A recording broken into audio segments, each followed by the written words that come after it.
Hello student, good afternoon. Today we are study about tracheostomy, indication, procedure and post-operative care. ठीक है, तो tracheostomy के बारे में हम पढ़ेंगे. सो आइए देखते हैं ट्रेकेस्टोमी होती क्या है और उसको क्यों किया जाता है. Okay, so let's get started. So सबसे पहले मैं आपको ट्रेकेस्टोमी के बारे में बताती हूँ. ट्रेकेस्टोमी एक टर्म है जो कि डिस्क्राइब किया है सर्जिकल प्रोसीजर को, जो कि क्रिएटेड होता है, जो कि कैसे होता है, एक होल होता है नेक के यहाँ पे, जहाँ पे ट्रकिया प्रेजेंट हो, बिटवीन थर्ड और फोर्थ रिंग होती है कार्टिलेज की, वहाँ पे. ठीक है, और ये ओपनिंग जो होती है इसको स्टोमा बोला जाता है. जो ट्रेकेस्टोमी एक इंडिकेशन है ओरल और नेजल इंट्यूबेशन का, है ना, जिसमें इनसफिशिएंट और मैनेज, मतलब इनसफिशिएंट एयरवे, मतलब इनसफिशिएंट ऑक्सीजन, और to manage the acute airway obstruction, जो एयरवे में ऑब्स्ट्रक्शन हो रहा है उसको मैनेज करने के लिए जनरली ट्रेकेस्टोमी किया जाता है, राइट. सो यहाँ पर ट्रेकेस्टोमी के बारे में हम जानते हैं, आइए देखते हैं. तो यहाँ पे बताया गया है इंट्रोडक्शन में कि जो ट्रेकेस्टोमी, जैसे कि मैंने आपको बताया, that creates an opening in the neck, place tube in wind pipe में किया जाता है. ये प्रोसीजर नेसेसरी होता है, ठीक है, पेशेंट के लिए जो कि रिक्वायर होते हैं लॉन्ग टर्म वेंटिलेशन के लिए, और जिनको ऑब्स्ट्रक्शन होता है एयरवे में. इसके इंडिकेशन, प्रोसीजर और पोस्ट ऑपरेटिव केयर को हम समझेंगे, ठीक है. तो अब हम इसके सबसे पहले ट्रेकेस्टोमी के बारे में, इसके इंडिकेशन के बारे में समझते हैं. पहले तो मैं आपको बता दूं कि ट्रेकेस्टोमी है ना, एक इंडिकेट करता है कि सीवियर एयरवे ऑब्स्ट्रक्शन, जैसे neuromuscular disorder, prolonged mechanical ventilation, it is to be necessary for patient with facial trauma और बर्न्स अफेक्ट कर रहे हैं एयरवे में. आइडेंटिफाई करना है इंडिकेशंस को, जो कि बहुत ज़्यादा ज़रूरी हैं, और टाइमली इंटरवेंशन भी देना है यहाँ पे पेशेंट की सेफ्टी के को देखते हुए, ध्यान में रखते हुए. ओके, अब यहाँ पे बात करते हैं ट्रेकेस्टोमी इंडिकेशन. तो यहाँ पे क्या है, to relieve upper airway obstruction, ठीक है. यहाँ पे अपर एयरवे का ऑब्स्ट्रक्शन है ना, जैसे foreign body trauma, acute infection, acute epiglottitis, diphtheria, फिर आता है क्लोगेटिक oedema, bilateral abductor paralysis, vocal cord, है ना, tumour of the larynx, congenital web और एस्ट्रिया. इस कंडीशन में जो अपर एयरवे में ऑब्स्ट्रक्शन हो रहा है, ये सारी कंडीशन, इन सारे इंडिकेशंस में हम क्या करते हैं, यहाँ पे ट्रेकेस्टोमी करते हैं. उसके बाद आता है to improve the respiratory function, ठीक है.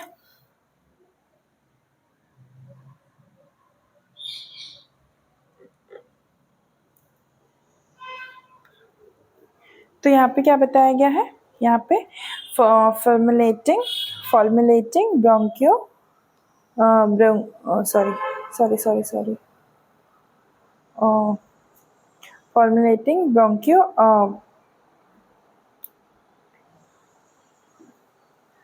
ऑप्टिमा. यहाँ पे देखो, ब्रोंकियोनिमोनिया, क्रॉनिक ब्रोंकाइटिस के कंडीशन में भी, फिर किसी चेस्ट इंजरी में भी जो फेल हो, चेस्ट फेल होने के कंडीशन में भी ये सारी चीज़ें की जा सकती है, ठीक है. फिर हम देखते हैं आगे.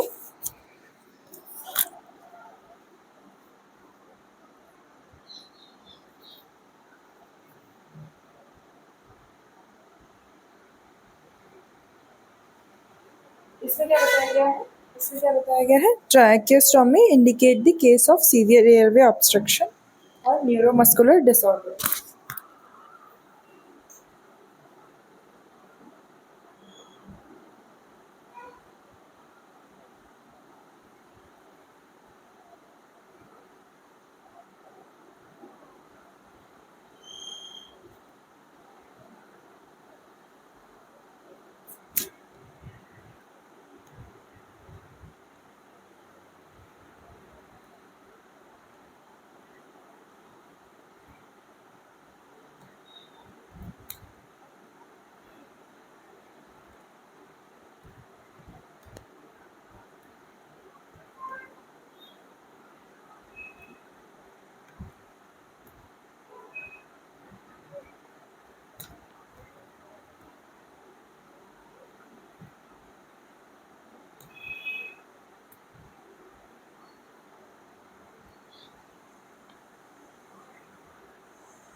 फिर यहाँ पे देखते हैं tracheostomy indication case of severe airway obstruction, neuromuscular disorders, जैसे प्रोलॉन्ग मशीन वेंटिलेशन किया है तो उस कंडीशन में, है ना.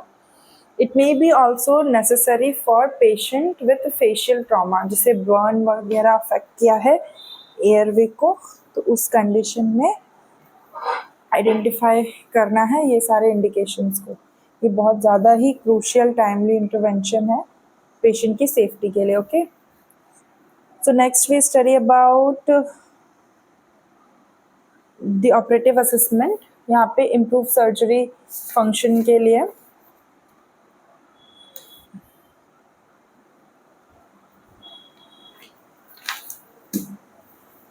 देखो, रेस्पिरेटरी पैरालिसिस की कंडीशन में भी हो सकता है, अनकॉन्शियस पेशेंट है, हेड इंजरी हुई है, या फिर ब्लड पोलियोमाइलाइटिस हुआ है, टिटनेस हुआ है,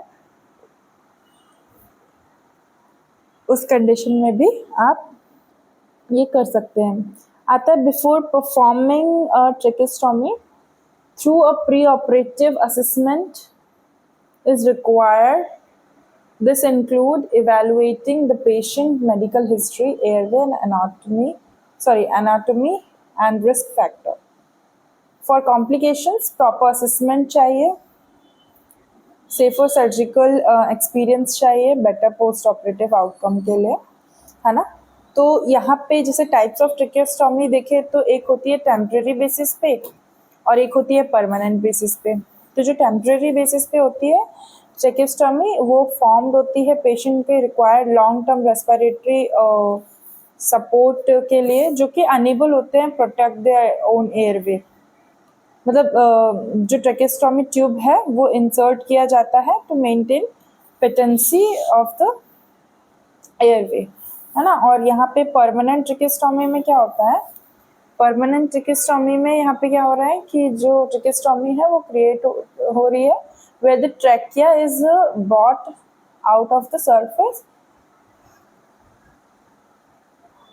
और स्किन के सॉर्टेड नेक के वॉल के यहाँ पे जो स्टोमाटा है, जो स्टोमा है वो कैप्ट होता है उसकी रिजिडिटी और ट्रैकियल कार्टिलेज की रिजिडिटी को देखते हुए. मतलब एक प्रोसीजर होता है जो इलेक्टिव होता है, जिसको इलेक्टिव बोलते हैं. पेशेंट के नीड के अकॉर्डिंग केयरफुली प्रिपेयर किया जाता है, कॉन्शियसनेस देखी जाती है और उसके कॉन्सिक्वेंसेस भी बताए जाते हैं पेशेंट को उस प्रोसीजर के दौरान. ठीक है, फिर आता है इसका, जैसे इसमें बताया गया है कि before performing tracheostomy post pre operative assessment require होता है, जिसमें हम सारी चीज़ें एवेलुएट करते हैं पेशेंट की, उसकी मेडिकल हिस्ट्री, उसका एयरवे की एनाटॉमी को समझते हैं कि भाई चीज़ें सब ठीक तो है ना. फिर रिस्क फैक्टर, उसके कॉम्प्लिकेशंस वगैरह सब कुछ बताते हैं सर्जिकल से रिलेटेड, है ना. जो भी उसके बेटर मतलब उसको बेटर टू नो, है ना, सारा कुछ जान जाए तभी उसके लिए भलाई है. तो ये सारी चीज़ें किया जाता है. आप ट्रेकेस्टोमी ट्यूब के बारे में अगर मैं आपको बताऊँ तो ट्रेकेस्टोमी क्या एक ट्रैश होती है ट्यूब की, जिसमें मैं आपको मेंशन कर दूंगी बुक से, जिसमें क्या होता है नेक प्लेट होती है, साइड पोर्ट होता है, ठीक है, ऑब्ट्यूरेटर होता है, फिर आता है कनेक्टर, इनर कैन्यूला, फॉर्म कफ और कैन्यूला. ठीक है, तो इसमें क्या आता है, जो वैरायटी मतलब बहुत सारे वैरायटी के ट्यूब्स होते हैं, अवेलेबल होते हैं, जो कि मेटल के बने होते हैं लॉन्ग टर्म यूज़ के लिए, और डिस्पोजेबल प्लास्टिक के भी बने होते हैं. ये जो ट्यूब होते हैं ये कफ बलून इन्फ्लेटेड होते हैं इसको ट्यूब को प्लेस करने के लिए. अनकफ्ड होते हैं, air is allowed to fully freely around the tube, है ना, उसके अराउंड में रहती है. फिर आता है fan which allow the patient to speak, उसमें पेशेंट को अलाउ करेंगे बात करने के लिए, ये सारा कुछ रहता है. फिर अपन यहाँ पे बात करते हैं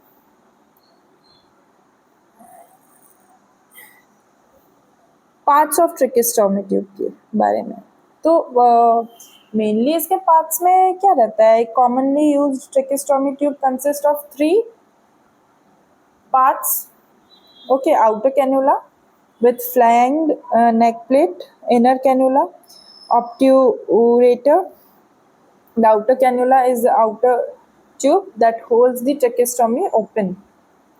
फिर आता है एक neck plate extend होती है from the sides of the outer tube and has hole to attach cloth ties or ब्लैकोर शार्प स्ट्रैप होती है अराउंड नेक के और इनर कैनुला के इनसाइड में वो फिट होती है आउटर कैनुला. फिर आता है it has a lock to keep it from being coughed. तो ये जो आउट है ये क्या होता है, it is remove for cleaning. ये रिमूव कर दिया जाता है क्लीनिंग के टाइम पे, है ना. और ये जो ऑब्ट्यूरेटर है ये यूज होता है इंसर्ट करने के लिए ट्रेकेस्टोमी ट्यूब को, और ये फिट होता है इनसाइड ट्यूब के, जो कि स्मूथ सरफेस प्रोवाइड करता है, और ये गाइड्स होता है ट्रेकेस्टोमी ट्यूब को बीइंग इंसर्टेड. ठीक है. फिर ट्रेकेस्टोमी के प्रोसीजर के बारे में हम बात करें तो क्या होता है. तो पहले तो क्या है कि द पेशेंट, मैं अपने इस पे बताती हूँ फिर मैं आपको इसमें से समझाऊंगी. पहले तो मैं इसमें से बता दी. चलिए. तो जो ट्रेकेस्टोमी प्रोसीजर है वो इन्वॉल्व होता है इंसीजन, नेक पे इंसीजन करने में. उसके बाद इंसर्टिंग होती है ट्यूब की ट्रैकिया में, और फिर ये परफॉर्म करता है using opening bye surgical techniques, जो कि हम जिसको बोलते हैं परक्यूटेनियस मेथड. इसमें चॉइस ऑफ टेक्निक्स डिपेंड होती है पेशेंट की कंडीशन पे और सर्जन की एक्सपर्टीज पे. ओके.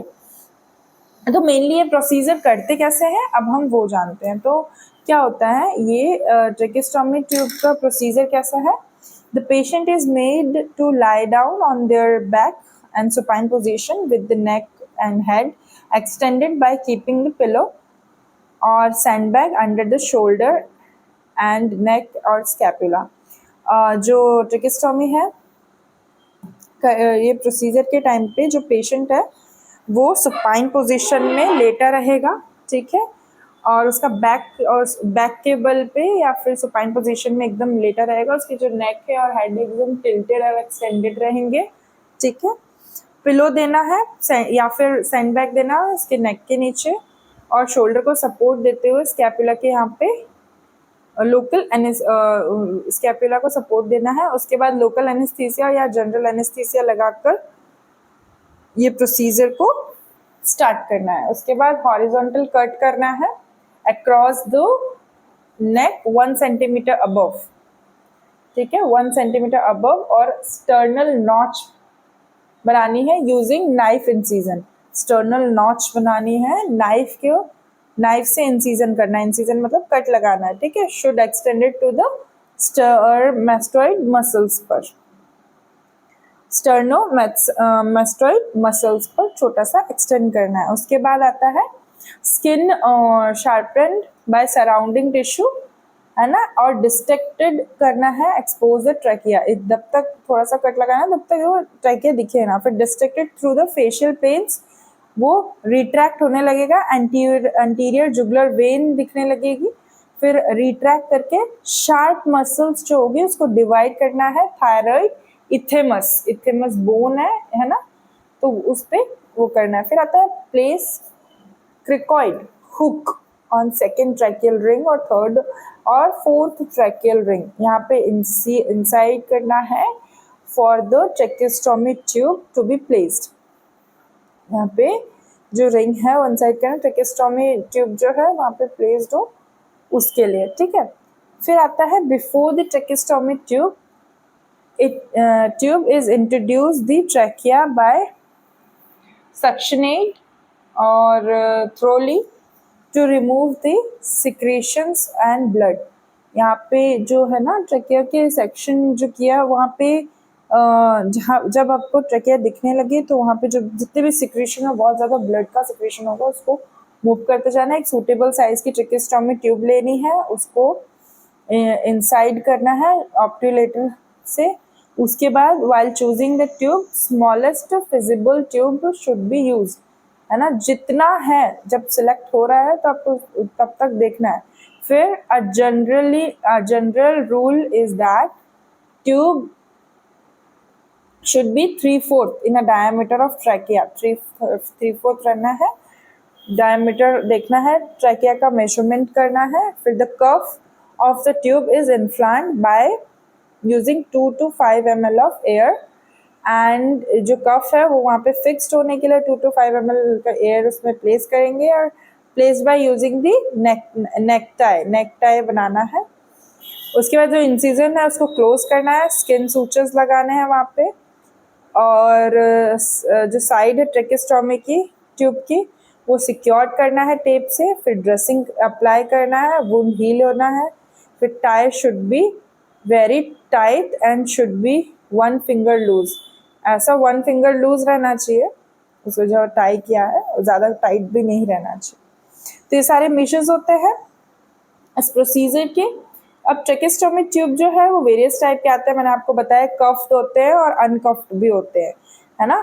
तो कफ्ड ट्यूब जो होते हैं वो सील फ्लैसिलेटेड वेंटिलेशन प्रोवाइड करते हैं, और अनकफ्ड जो ट्यूब्स होते हैं वो पीडियाट्रिक पेशेंट को यूज़ किया जाता है. Choosing right type of essential effective respiratory management के अकॉर्डिंग उनके लिए वो चीज़ यूज़ की जाती है. फिर बात करते हैं यहाँ पे पोस्ट ऑपरेटिव मॉनिटरिंग के बारे में. तो पोस्ट ऑपरेटिव ट्रेकेस्टोमी केयर क्या है? Maintain patency and tracheostomy tube and airway, जिसमें हमको क्या करना है? फ्रीक्वेंट ट्रॉमेटिक सक्शन देखना है, क्योंकि सक्शंस बहुत होते हैं क्योंकि सिक्रेशंस बहुत ज़्यादा होंगे म्यूकस के, इसलिए ह्यूमिडिफिकेशन रखना है इंस्पायर्ड बाय एयर ऑक्सीजन. फिर फाउलर पोजीशन देनी है एड ब्रीदिंग में. मेंटेन करना adequate fluid intake. Provide frequent mouth wash, क्योंकि फाउल स्मेल आने लगेगी. म्यूकोलाइटिक एजेंट देना है. कफिंग और एंड फिजियोथेरेपी करनी है. फिर आता है ओकेजनल ब्रोंकियल लावेज गवेज करना है. लावेज गवेज के बारे में मैंने आपको पहले बताया था. फिर आता है यहाँ पे पेशेंट के इन्फेक्शन और कॉम्प्लिकेशन क्या हो सकते हैं इसमें पोस्ट ऑपरेटिव ट्रेकेस्टोमी में. तो यहाँ पे एसेप्टिक ट्यूब सेक्शन करना है, हैंडलिंग एंड ट्यूब चेंजिंग. फिर आता है प्रोफाइलेक्टिक एंटीबायोटिक्स. फिर deflate cuff for 5 minutes every hours.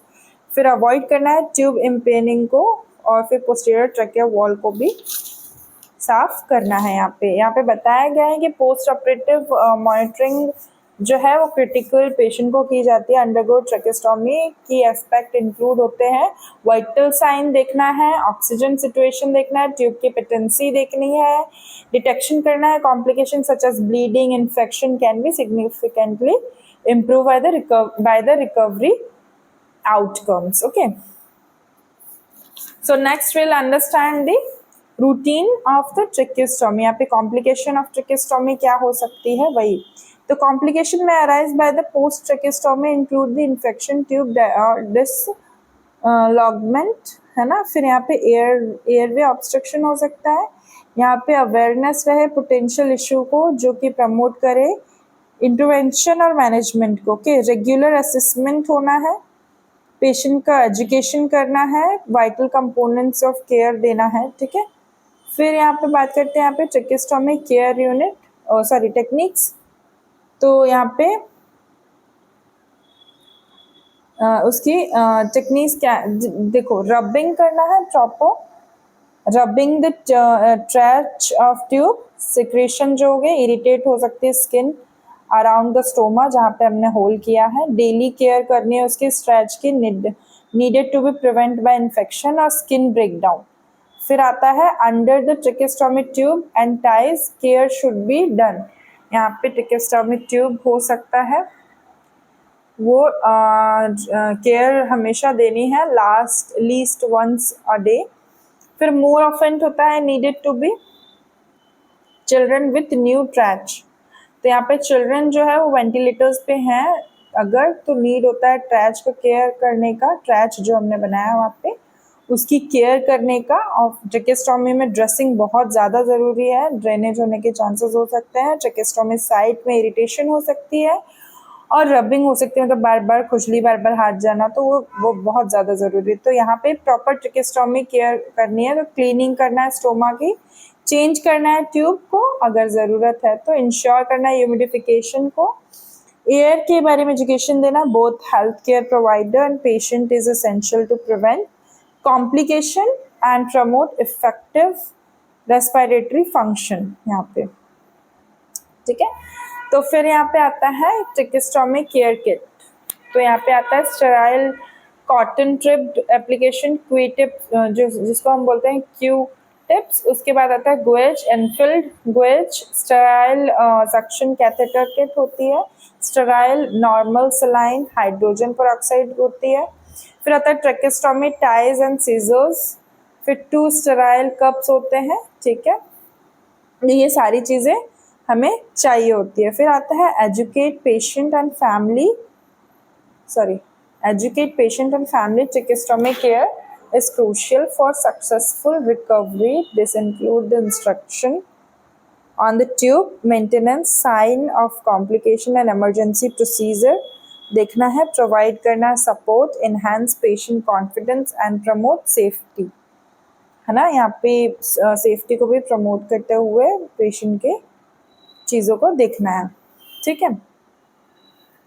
फिर आता है long term consideration. Long term consideration में क्या आता है, वो patient required long term tracheostomy, consideration of speech therapy and rehabilitation is important. Okay, so these services help patient regain communication ability and improve quality of life. Comprehensive care plan should be address these needs. ठीक है, तो यहाँ पे each speech therapy कराना है, rehabilitation therapy कराना है, ये सारा कुछ कराना है। फिर आता है research and innovation, research and innovation. तो रिसर्च और इनोवेशन में क्या क्या चीज़ें हुई है, ट्यूब डिज़ाइन, वेंटिलेशन स्ट्रैटेजीज क्या होगी, मेनली इन्वेसिव टेक्निक्स क्या होगी, इनोवेशंस क्या है, इन्हांस करना पेशेंट की सेफ्टी, कंफर्ट, रिकवरी, है ना, staying informed about these development essential होते हैं जो कि हेल्थ केयर प्रोवाइडर के लिए। Next is conclusion on tracheostomy. तो यहाँ पे आता है indications, technique and care requirements, यहाँ पे ज़रूरी जो होता है तो वहाँ पे करना है, अंडरस्टैंड करना है जो मेन एलिमेंट है जिससे इन्हेंस हो पेशेंट के आउटकम और उसकी सेफ्टी, कंटिन्यूस एजुकेशन और रिसर्च को देखना है, इम्प्रूव करना है प्रैक्टिस और ट्रेकेस्टोमी केयर को। ओके, सो यहाँ पे ये सारे इसके कंक्लूजन है। So that's all for today. Thank you for watching this video. If you have a doubt regarding this video, do let me know. Okay. So thank you class. Thank you.